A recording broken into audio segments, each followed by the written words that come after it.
I focus on documentary photography, but it's been a bit of a long road to get there. I started off doing commercial photography. I've dabbled in street photography. I've always loved portraiture.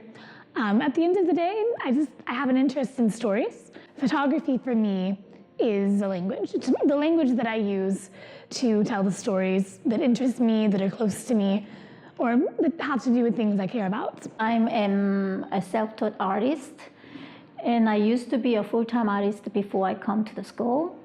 But actually, during that time, I was enjoying it a lot, but I feel like I needed something more to push me up. So I kind of wanted to know not only the figure as a subject, but also I want to know the personality so I can put into my art with some emotion into the painting. So I was trying to find myself interpersonal emotions from my experience, from my past. I came to SACI following a long career in international health, and I came here hoping that I would be able to do really one thing, and that was to explore my own creativity, to try and explore my own artistic depth.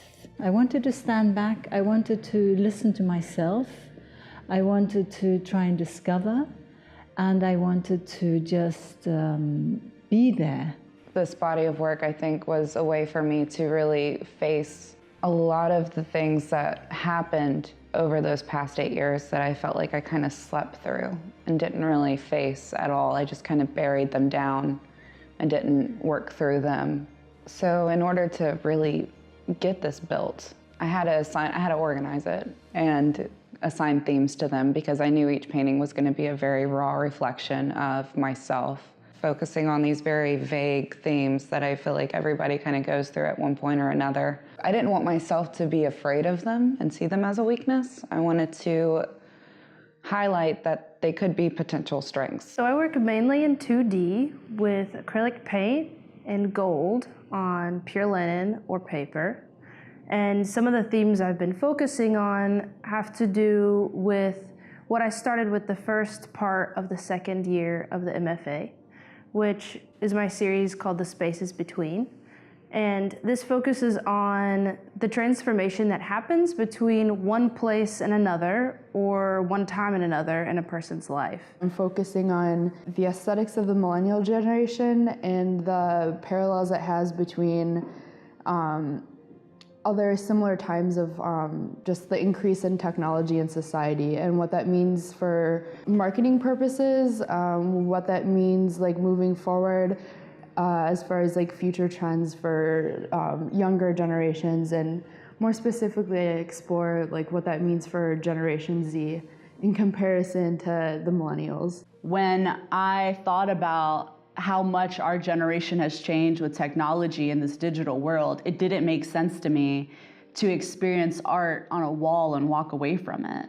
So I started making installation sensorial art.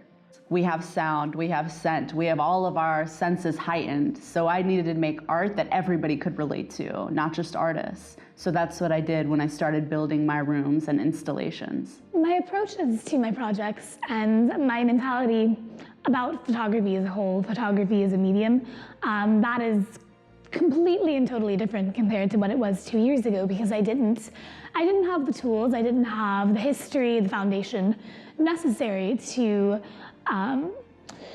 talk about the things that I wanted to talk about in a way that's eloquent, really. So being able to see the work that I did 2 years ago that was touching on these things that maybe wanted to be at the level I am now, and then comparing it to my most recent projects is really nice, because I can see that I'm getting closer and closer to being able to produce the kind of work that I've always wanted to. My work now is completely digital. I don't think that's something that I would have expected before. Coming from a fine arts background, there's like a part of me that's still attached to like very tangible things, but I mean these days it just doesn't make sense to do everything so manually, so most of my stuff is digital now. When I first arrived, I mainly worked in installation. I focused on a spiritual aspect of of the self. Still, it's connected to what I'm doing now. This idea of that presence and where you can find peace in that place that you are. The changing about my style is not only from the material-wise, but also technical-wise, because if you want to use something new, you also have to alternate your context. It's more about like a renewal. So that first year being here, I think it was taking what I came here with and then also taking from my professors and reconstructing it to form a more cohesive work, in a sense. It was just rebuilding what I thought I knew and relearning things that I thought I knew. I don't know, I think it was just re-falling in love with painting at that point. I was drawn to empty spaces for some reason. I think also the intensity of Florence drove me away from the center of town and to some calm. And I found this in abandoned buildings. The whole notion of time and space was coming to the forefront. So that became, in fact, something that accompanied me throughout the whole MFA program. Each of the textures of our experience can be different, but they can also come together in something we call life. So then I had the idea that I would use the black and white photos from my father and integrate them into the poster photos, so that really the idea that the past and the present are very much related to each other. When I was in America, no one looked at me like I was an American. When I came to Italy, the minute I spoke, I had the word visitor written all over my face. So I started really reflecting on identity and why I felt like I couldn't fit into this world. And when I really started diving into culture and identity work, it's when I decided I needed to make my own world. And I could do that within my studio. Making contemporary art, or design in my case, in the city of the Renaissance has actually been more relevant than I had expected.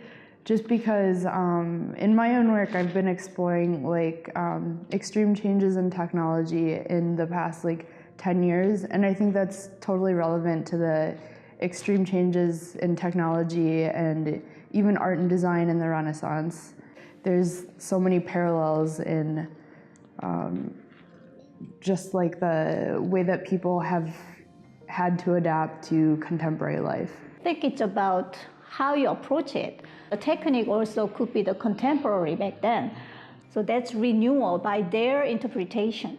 I do believe that Florence's reputation looms a bit large over all of us here.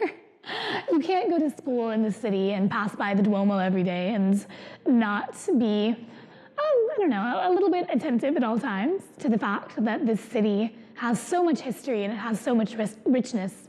However, for me, at least in this point of my work, the things that I find the most interesting about Florence are the stories that maybe aren't so famous and the things that are happening now. For me, that's been a really, really fun part of going to school here, is discovering the nooks and crannies of Florence. Some days I really love it. I can sit on the steps and listen to people walk by and hear 10 different languages in 10 minutes.